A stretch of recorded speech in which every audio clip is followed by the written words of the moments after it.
Hello everyone, James Martin here. Welcome back to another brand new video. I'm here to help you filmmakers to not only make your movies better, but also to help you succeed in your career.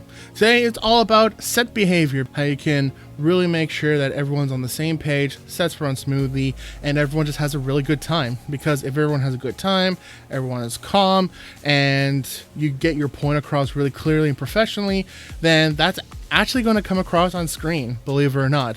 It's the sets that don't do really well, that are chaotic, everyone's miserable, that really shines in the overall product, unfortunately. The first and foremost thing that you need to understand when it comes to set etiquette is communication. Communication is the most important factor when it comes to sets.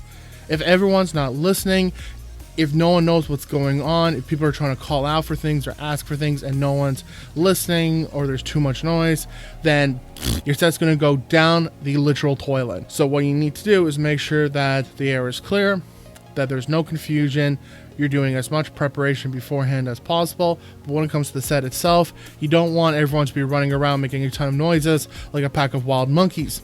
You want to make sure that everyone is only talking when they need to. And if they are talking like maybe casually to someone else, then at least they're whispering or they keep their voice down. You don't want to be booming your voice. I've made that mistake before, and thankfully we got that cleared up. Make sure you're direct. Don't ever shout. Make sure you're just going up to that person and just talking to them.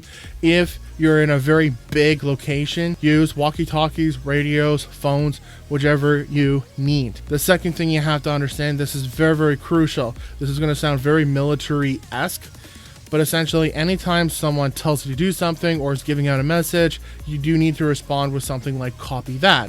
By saying copy that, you acknowledge that you heard and understand the information being said. This is important because let's say the assistant director is calling out for quiet on set, which means everyone needs to stop talking because we're about to start shooting. Everyone should immediately respond with copy that, because that tells the AD and everyone else that everyone understands and we're all on the same picture, which means whatever it is that you're doing, stop doing it. Don't make any sounds, don't make any movements, because we're about to start shooting. Number two, biggest thing is safety is the number one priority. I know I just said communication, but really safety is number one, communication is number two. So there's a lot of people that'll try and be brave and chaotic. So first off, don't really be brave when it comes to health. Be practical. So I know of people who broke their ankle or injured themselves, like they scraped themselves or did something, and then they just try to just push throughout the day. This is extremely dangerous, not just for your sakes, but especially if you hurt your ankle, for instance. What if you trip, fall over, and you bang into a light, and then that light falls over? You're breaking the equipment, or it lands on someone else, and it just makes everything worse, right? Then what if you're bleeding and the blood goes somewhere, right? There's so many different factors, but really you need to take care of yourself, and you need to make sure that everyone is safe. Like, if you ever listen to any conversation regarding stunt performers, they will always say that safety is the number one concern, that they're always doing everything in their possible power to make sure that everything is as safe as humanly possible. You don't want to cause any injuries, right? Because that's just not going to really help anyone.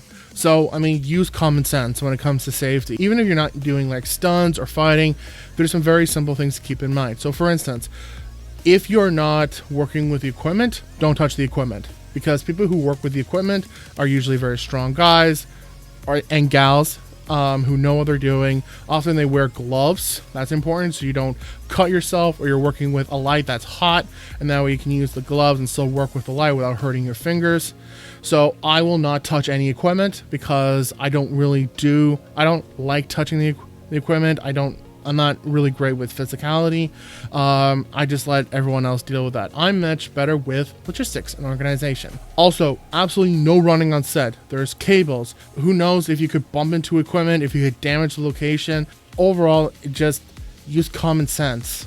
The other thing is respect other people's position. This also means working together, right?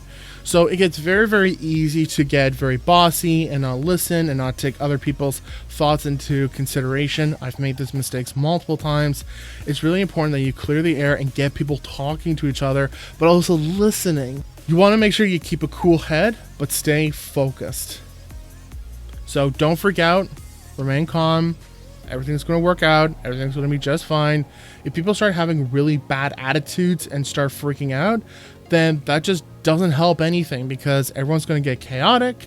You want to have fun, enjoy the experience, because sets really can be a lot of fun, but be professional at it. So again, it just comes down to communication, common sense, and really making sure that the communication is very open and clear. Talk to each other and just have common sense when it comes to safety. And then that'll just really help improve the overall mood of the set. And there's nothing wrong with having fun. Just do it while not getting in the way of your own production. So I hope this video helped you out. If it did, please smash that like button for the YouTube algorithm and subscribe, because I got videos coming out every single week. You don't want to miss out on anything. Good luck with your projects, and I will see you guys next time.